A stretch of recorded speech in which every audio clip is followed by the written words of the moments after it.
नमस्कार, हमार बिहार देख रहे हैं आप। मैं हूं रश्मि श्रीवास्तव आपके साथ। बुलेटिन की शुरुआत करेंगे इस वक्त की बड़ी खबर के साथ, जहां असम के जोरहाट में वायुसेना का AN-32 विमान क्रैश हुआ है।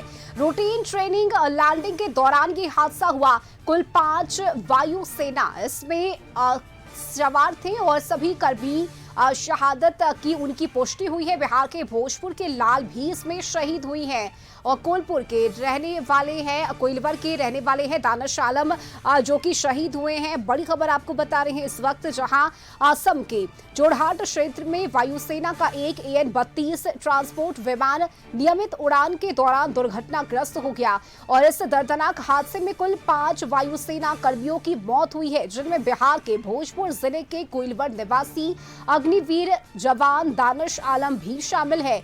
दानिश आलम ने अक्टूबर 2025 में भारतीय वायुसेना में अग्निवीर के रूप में ज्वाइनिंग की थी।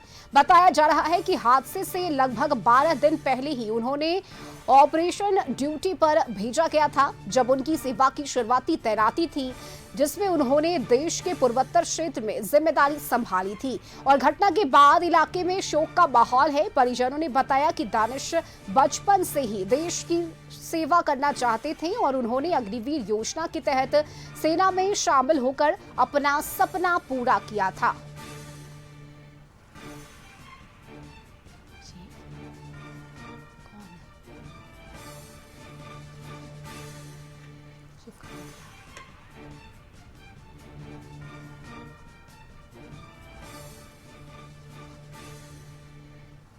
और इस खबर पर अधिक जानकारी के साथ ब्यूरो चीफ संजय जुड़ चुके हैं।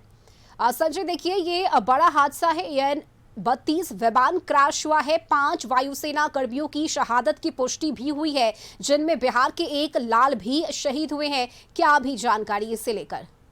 जी बिल्कुल रश्मि, असम के जोरहाट एयरपोर्ट स्टेशन पर आज भारतीय वायुसेना का एक AN-32 ट्रांसपोर्ट एयरक्राफ्ट दुर्घटनाग्रस्त हो गया, जिसमें भोजपुर जिले के कोइलवर प्रखंड के कायम नगर गांव के अग्निवीर वायु दानिश आलम वीर गति को प्राप्त हो गए। 22 वर्षीय दानिश आलम कायम नगर के मोहम्मद फारूक आलम और माता अख्तरी बेगम के इकलौते पुत्र थे। पिता जिदा औद्योगिक क्षेत्र में स्थित एक निजी कंपनी में कार्यरत है। 2 बड़ी बहन सगुफ्ता परवीन और गजाला परवीन है। एक बहन की शादी भी हो चुकी है। तो जिन्होंने बताया कि सैनिक बनकर देश की सेवा करना उनका बचपन से ही सपना था। पिछले 23 मई को घर आए थे, जो 30 मई को जोहर के लिए चले गए थे। अग्निवीर वायु में चयन के बाद 29 जून 2025 को एयरफोर्स स्टेशन बिहटा में उन्होंने योगदान दिया था और 3 जुलाई को प्रशिक्षण के लिए बेलगांव कर्नाटक के लिए निकले थे। पिछले साल अक्टूबर से वे जोरहट में थे। पिछले दिनों 23 मई को वे घर आए थे और फिर चले गए थे।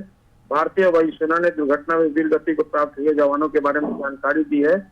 इनमें दानिश आलम के अलावा इनके और जो सहयोगी थे वो भी वीर गति को प्राप्त हुए। पूरे गांव में और परिवार में शोक का आलम है और निश्चित तौर पर बिहार के लिए भी ये दुखद घटना है।